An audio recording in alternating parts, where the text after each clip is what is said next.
లక్ష్మీరమణ గోవింద. మా అందరూ వింటున్నారా? అందరికీ వినిపిస్తుందా? రాముల వారి కళ్యాణం జరుపుకుంటూ ఉన్నాం మనం.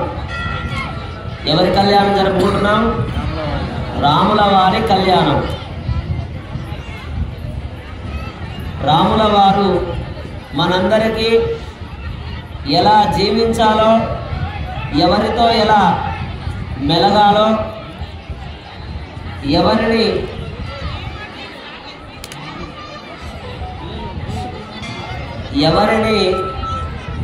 ఎలా పూజించాలో, గౌరవించాలో ఇవన్నీ తెలిపినటువంటి వాడు రాముడు. అందుకనే ఆయనకు ఒక పేరుంది. ఏంటి తెలుసా? మర్యాద పురుషోత్తముడు. మర్యాద పురుషోత్తముడు అని పేరు. అంటే పురుషులలో ఉత్తమమైనటువంటి వాడు. అందరికీ చిన్నపిల్లల నుంచి పెద్దవాళ్ళ వరకు, తనకంటే చిన్నవాళ్ళైనా పెద్దవాళ్ళనైనా సరే మంచి మర్యాద కలిగినటువంటి వాడు రాముడు. అందుకనే అందరికీ అయోధ్యలో ఉండేటటువంటి వారందరికీ రాముడు అంటే చాలా ఇష్టం. దశరథుడన్నా, వేరే లక్ష్మణుడన్నా, భరతుడన్నా, శత్రుఘ్నుడన్నా వాళ్ళందరికంటే కూడా రాముడు అంటే అందరికీ చాలా ఇష్టం. వీళ్ళు వాళ్ళు అని కాదు, అయోధ్యలో ఉండేటటువంటి ప్రతి ఒక్కరికి రాముడు అంటే చాలా ఇష్టం. రాముడు రాఘవుడు రవికులుడితడు అన్నట్టుగా రాముడు రాఘవుడు ఆ సూర్యవంశంలో జన్మించినటువంటి వాడు. రఘుకుల తిలకం రాఘవం రావణారిం. రఘుకులంలో జన్మించినటువంటి వాడు, సూర్యవంశంలో అవతరించినటువంటి వాడు. రాముడు పుట్టిన తర్వాత వాళ్ళ వంశానికి పేరు వచ్చింది, వాళ్ళ వంశమంతా తరించింది. అటువంటి రాముడి కళ్యాణం అంగరంగ వైభవంగా సాగింది. రాముడితో పాటు లక్ష్మణుడికి కూడా కళ్యాణం జరిగింది. భరతుడికి శత్రుఘ్నుడికి కూడా వివాహం జరిగింది. మరి రాముడికి సీతాదేవిని ఇచ్చారు కదా, మరి లక్ష్మణుడికి ఎవరినిచ్చారు? ఊర్మిళనిచ్చారు. భరతుడికి ఎవరినిచ్చారు? ఇంకా తెలియదు మనకు. రాముడు తెలుసు, లక్ష్మణుడు తెలుసు. మరి భరతుడు శత్రుఘ్నుడు వాళ్ళకు కూడా వివాహాలు అయ్యాయి కదా, మరి వాళ్ళ భార్య పేరేంటి తెలుసా ఎవరికైనా?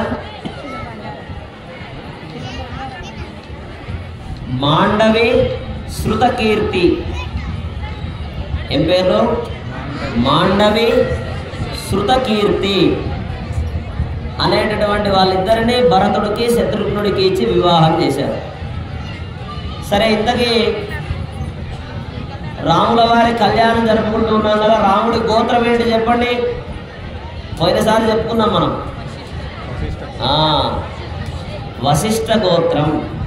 ఏం గోత్రం? సీతామ్మవారి గోత్రం. రాముడిదే గుర్తుపెట్టుకుంటారా? సీతామ్మవారిది గుర్తుపెట్టుకోరా? అమ్మవారి కోపం వస్తుంది. సీతామ్మవారి గోత్రం గౌతమస గోత్రం. గౌతమస. రాముడి గోత్రం వశిష్ఠ గోత్రం. రాముడి తండ్రి పేరు? రాముడి తండ్రి పేరు దశరథ మహారాజు. దశరథ మహారాజు తండ్రి పేరు?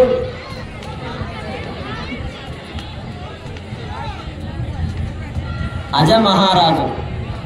అజ మహారాజు తండ్రి పేరు నాభాల మహారాజు. 3 తరాల పేర్లు చెప్తారన్నట్టు కళ్యాణం జరిగినప్పుడు. మీరు చూస్తుంటారు పెళ్ళిళ్ళలో, మీ పెళ్ళిళ్ళైనా సరే. ఇప్పుడు మీ అమ్మాయి పెళ్లి చేస్తున్నారనుకో, అమ్మాయి తండ్రి పేరు, వాళ్ళ తండ్రి పేరు, వాళ్ళ తండ్రి పేరు, 3 తరాల పేర్లు చెప్పాల్సిందే. అలా ఇక్కడ కూడా రాముల వారి కళ్యాణం జరుగుతోంది కాబట్టి 3 తరాలు చెప్పుకున్నాం. ఇటువైపు సీతామ్మవారి వైపు తండ్రి పేరు జనక మహారాజు, వాళ్ళ తండ్రి పేరు హ్రస్వరోమ మహారాజు. హ్రస్వరోమ పలకడానికే కాస్త ఇబ్బందిగా ఉంది. వాళ్ళ తండ్రి పేరు స్వరలోమ మహారాజు. వాళ్ళ కుమార్తె అయినటువంటి ఆ జనక మహారాజు యొక్క కుమార్తె అయినటువంటి సీతాదేవిని ఆ సీతామ్మవారి చెయ్యి పట్టుకొని జనక మహారాజు చెప్తున్నాడు, ఇయం సీత, ఈ యొక్క సీతాదేవి, మమ సుత, నా యొక్క కుమార్తె, సహధర్మచరితవా, సహధర్మచారిణిగా స్వీకరించు. ప్రతీచైనాం భద్రంతే పాణిం గృహేష్వ పాణినా, పాణిగ్రహణం చెయ్యి, నా కుమార్తెను నీ చేతిలో పెడుతున్నా, నువ్వు జాగ్రత్తగా చూసుకో, మా అమ్మాయి బాధ్యతలు నీకు అప్పచెప్తున్నాను అని చెప్పి చెప్తారు. మనం కూడా అప్పగింతలప్పుడు చెప్తాం పెళ్ళిళ్ళలో, కొద్దిమందికి ఉంటాయి అప్పగింతలు. అష్టవర్షాత్ భవేత్ కన్యా, పుట్టిన దగ్గర నుంచి మా అమ్మాయిని పెంచి పెద్ద చేసి గారాభంగా చూసుకొని విద్యాబుద్ధులన్నీ నేర్చి మా అమ్మాయిని నీ చేతిలో పెడుతున్నావు, చాలా జాగ్రత్తగా చూసుకో అని చెప్పి అప్పగించడం. అలా జనకుడు కూడా సీతా అమ్మవారిని పట్టుకొని రాముడి చేతిలో పెట్టి నీళ్లు ధారపోసి పాణిగ్రహణం చేశాడు. ఇంకప్పటి నుండి సీతారాములు వేరు కాకుండా ఒకరికొకరు, ఒకరిని విడిచి ఒకరు లేకుండా చాలా ఆదర్శంగా అన్యోన్యంగా ఉన్నారు. ఇంతకీ రాముడికి ఆ పేరు ఎట్లా వచ్చింది తెలుసా? రామ అని ఎందుకు పెట్టారు పేరు? దానికి కూడా ఎందుకు పెట్టారంటే దానికి కూడా ఒక కారణం ఉంది, ఒక రీజన్. ఏమిటా రీజన్ అంటే అష్టాక్షరీ మంత్రం తెలుసా? ఏంటిది అష్టాక్షరీ మంత్రం?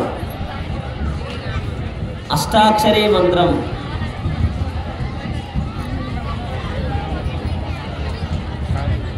పంచాక్షరీ మంత్రం తెలుసా? అట్లా అష్టాక్షరీ మంత్రం ఉంది ఒకటి. ఓం నమో నారాయణ, దాన్ని అష్టాక్షరీ మంత్రం అంటే 8 అక్షరాలు ఉంటాయి దాంట్లో. పంచాక్షరీ మంత్రంలో ఎన్ని ఉంటాయి? 5 అక్షరాలు ఉంటాయి. అష్టాక్షరీ మంత్రంలో నుంచి రా అనే అక్షరం తీసుకున్నారు, పంచాక్షరీ మంత్రంలోంచి మా అనే అక్షరం తీసుకున్నారు. ఈ రెండు కలిపితే ఏమైంది? రామ అయింది. అట్లా రాముడికి పేరు పెట్టారు. మామూలుగా పెట్టలేదు, ఊరికే మనకు నచ్చిన పేరు మనం పెడుతూ ఉంటాం కదా. చిన్న అనో, కన్నా అనో, టిల్లు అనో, లక్కీ అనో పేర్లు పెడుతుంటామా పెట్టవా? దానికి ఒక అర్థం ఉండదు కదా. కానీ మరి రాముడికి పెట్టినటువంటి పేరు అట్లా పెట్టారా? అలా పెట్టింది కాదు. అష్టాక్షరీ మంత్రంలోంచి రకారాన్ని, పంచాక్షరీ మంత్రంలోంచి మకారాన్ని తీసుకొని 2 కలిపారు, రామాయణ్. రామ అంటే రమింపజేసేవాడు అని అర్థం. ఒక్కసారి ఇట్లా చూస్తే చాలు, ఆహా ఏమి అందం, చూడండి రాముడి అందం చూడండి ఒకసారి ఎలా ఉన్నాడు, చాలా అందంగా ఉన్నాడు. ప్రభాస్ సరిపోడు. ప్రభాస్ ఈరోజు ఇట్లుంటాడు, రేపొద్దున ముసలోడైపోతాడు. ఎవరైనా అంతే, మా రాఘవేంద్రుడైనా అంతే, ఎవరైనా అంతే, మేమైనా అంతే, మీరైనా అంతే, ఎవరైనా. కానీ ఆ రాముడు మాత్రం అట్లే ఉంటాడు. ఇంకో 10 సంవత్సరాల తర్వాత చూసినా, 100 సంవత్సరాల తర్వాత అప్పటికి మనం ఉండం. కానీ రాముడు శాశ్వతం, ఎప్పుడు అలానే ఉంటాడు. ఆయన నిలబడితే ఆయన చేతులు ఎక్కడికి తాకుతాయి తెలుసా? మోకాళ్ళ కిందకుంటాయి. రాముడు నిలబడితే చేతులు మోకాళ్ళ కిందకుంటాయి. అందుకనే ఆయనకు ఒక పేరుంది. ఏంటా పేరు? ఆజానుబాహుడు. ఏం పేరు? ఆజానుబాహుడు. జాను అంటే మోకాళ్ళు, ఆజాను అంటే భుజాలు. ఆజానుబాహుడు, మంచి భుజాలు కలిగినటువంటి వాడు, మంచి పరాక్రమం కలిగినటువంటి వాడు. క్షమించాలి అని అనుకుంటే భూదేవి లాంటి గుణం కలిగినటువంటి వాడు. కోపం వస్తే కాలాగ్ని ఎలా ఉంటుందో అలా క్రోధం కలిగినటువంటి వాడు. అన్నీ ఉంటాయి. ఒక ఆయన ఒకరోజు అడిగాడు, ఎవడున్నాడు ఈ లోకంలో ఓంకారానికి సరిజోడు, నిత్యము సత్యములాడేవాడు. అంటే ప్రతిరోజు అబద్ధాలు ఆడు, అన్ని నిజాలే చెప్తాడు, మంచిగా ఉంటాడు, ధర్మబద్ధంగా ఉంటాడు. అలా ఎవరైనా ఉన్నారా అని ఎవరడిగారు?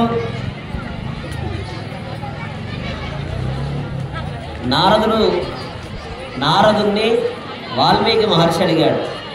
అప్పుడు ఆయన చెప్పాడు అన్నాడు, ఒకడున్నాడు ఈ లోకంలో అని చెప్పి, ఈ లోకం మొత్తంలో ఒకడు మాత్రమే ఉన్నాడు, ఆయనే రాముడు, ఆయనే రామచంద్రుడు, ఆయనే దశరథుని యొక్క కుమారుడు.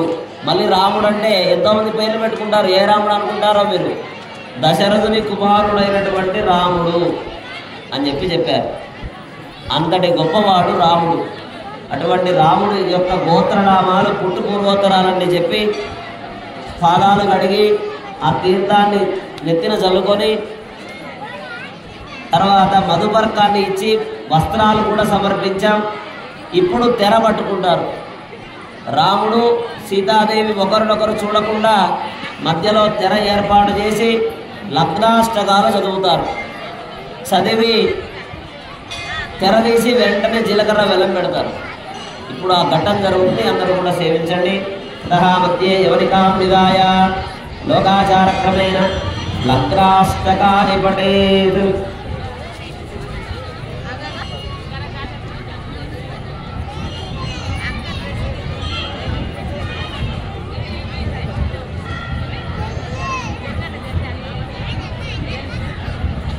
సావధాన అన్నప్పుడు అందరూ చప్పట్లు కొట్టాలి. సావధాన అని వినిపించినప్పుడు చప్పట్లు కొట్టాలి, మంగళ వాయిద్యం వాయించాలి. ఇప్పుడు కాదు. తదేవ లగ్నం సుదినం తదేవ తారాబలం చంద్రబలం తదేవ విద్యాబలం దైవబలం తదేవ లక్ష్మీపదే